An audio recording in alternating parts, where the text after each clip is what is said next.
福生无量天尊，道有慈悲，贫道贤真。今天我们要继续深入探讨《道德经》的第52章，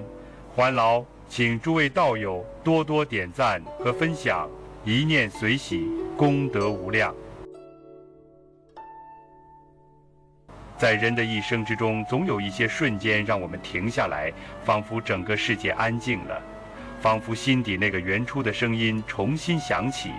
这些时刻，或许是在夜深人静时与孩子对视的瞬间，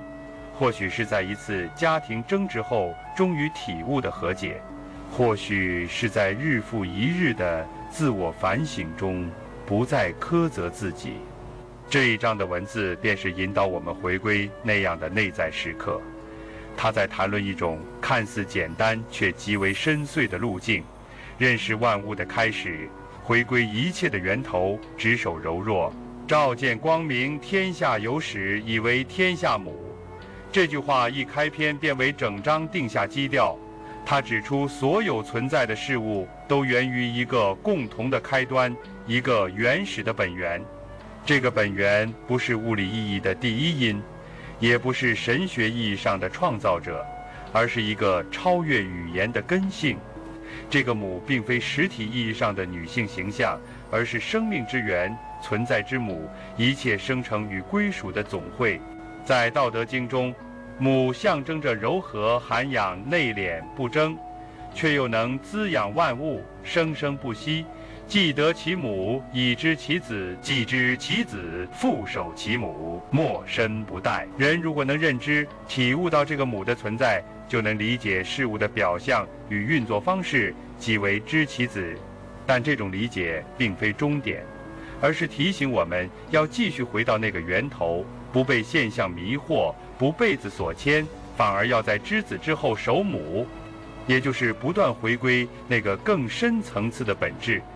只有这样的人，才可能在生命全程中处于安稳之中，不陷于危险之境，不动于虚妄之事。这段话其实深深触及了家庭关系中的核心课题：如何在纷扰的外部变化中，依然守住那份作为家庭核心的内在定力。在当代家庭关系中，我们常常容易陷入角色的固化和权力的角逐。父母期待子女听话成才，子女希望被理解与尊重，伴侣之间更在情绪与责任中轮番拉扯。而在这样的纷乱之中，人若能守母，便能退回到一种不争的态度中去，以一种源头的视角看待彼此的存在。一个家庭若能围绕这样的母运作，便不再只是制度与分工的结合，而是以彼此的生命为根本，以柔弱相守，不断从理解中生出包容。家庭的稳定不靠控制，而靠回归本源的信任与涵养。接下来的句子尤为引人深思：塞其兑，闭其门，终身不勤。这一句中的兑，通口或通道，可以理解为人与外界的交流口，也可做情绪的出入口。门则是通往欲望世界的象征。在这里，老子并非提倡禁欲或封闭，而是通过一种象征手法说明，如果一个人能控制自己的表达与欲望出入，就可以终身不劳无功，不必在世间奔忙追逐。也就是说，不是要放弃行动，而是要学会止于内在，不因外物而动，不为虚名所扰。这在自我修养层面是极为重要的提醒。对现代人来说，这种闭其门的修养显得弥足珍贵。在信息极度过载的时代，我们几乎被迫要打开所有的对，要关注每一个人如何成功，要表达自己对每一个热点的看法，要在亲密关系中随时表露感受与期望。但越是如此，内在的门就越难关上，一个人也就越难真正静下来去倾听内心的声音。我们在追求心理自由的同时，却用过度表达替代了真实的宁静。而塞其兑的修养提醒我们把焦点收回，把声音调小，把欲望收起，才能让心真正安住。下一句则揭示了截然相反的状态：开其队，继其事，终身不救。如果一个人打开所有的通道，凡事都要参与，都要介入，那么最终将陷于无法自救的困境。老子在这里用的是一种极端而警醒的方式来表达，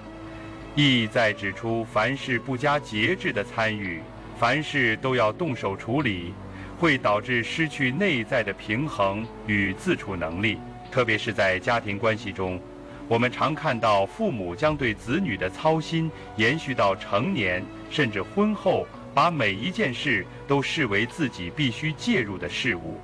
最终导致的不只是子女成长的障碍，更是自身精神的浩劫。这便是继其事而终身不救的现代表达。所以见小曰明，守柔曰强，在纷杂的世界里，看清微小之处的人才是真正的明者，能够坚守柔弱之德的人才是真正的强者。这里的明不是聪明机敏的明，而是对细微变化的敏察，是不因宏大喧嚣而失却对根本的觉察。而柔的力量则是在不争之中成其事，在不刚之中立其道。在家庭中，柔是倾听与包容；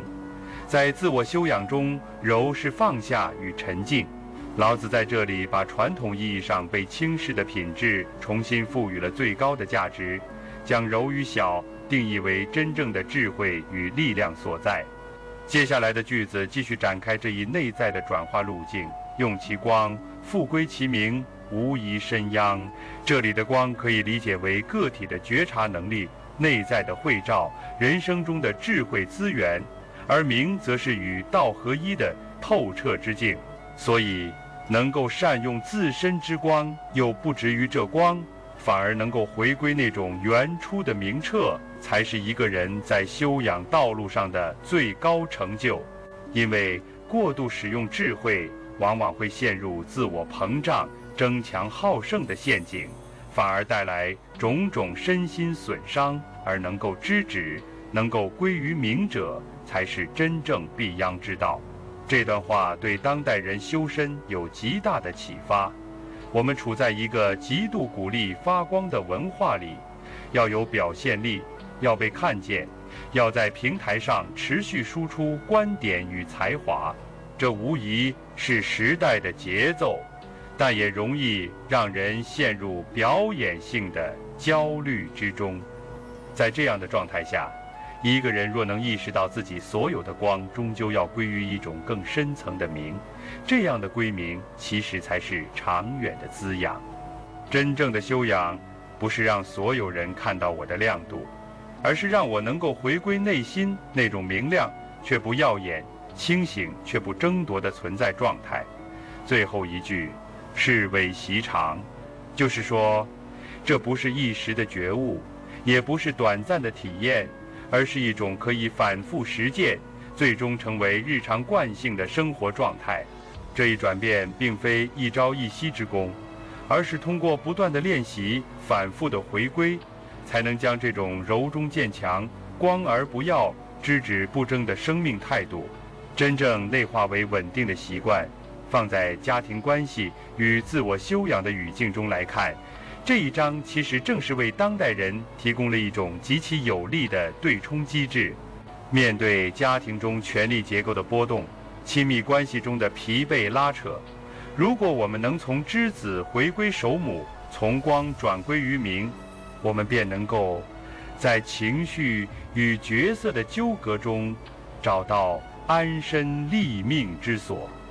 而面对社会中效率至上、表达泛滥的节奏，如果我们能闭其门守其柔，就能在喧嚣中找回自我，在不断卷入的压力中退回自身的清明。生命的强健并不靠外在资源的丰富，而是来自对源头的守护、关系的稳固，也不靠规训与控制，而来自于柔和中显现出的那种真实、深沉与回归。而这一切在下一章中会被带入另一个维度。当一个人明知大道之行，却仍可能陷入歧路，那时的偏离不是出于无知，而恰恰是源于过度的自以为知。那就是第53章将揭示的悖论之路。让我们继续沿着这条隐微而深沉的路径慢慢走下去。欢迎在评论区分享你的感悟。道德经的智慧应该被更多人看见。关注频道，我们下期再见。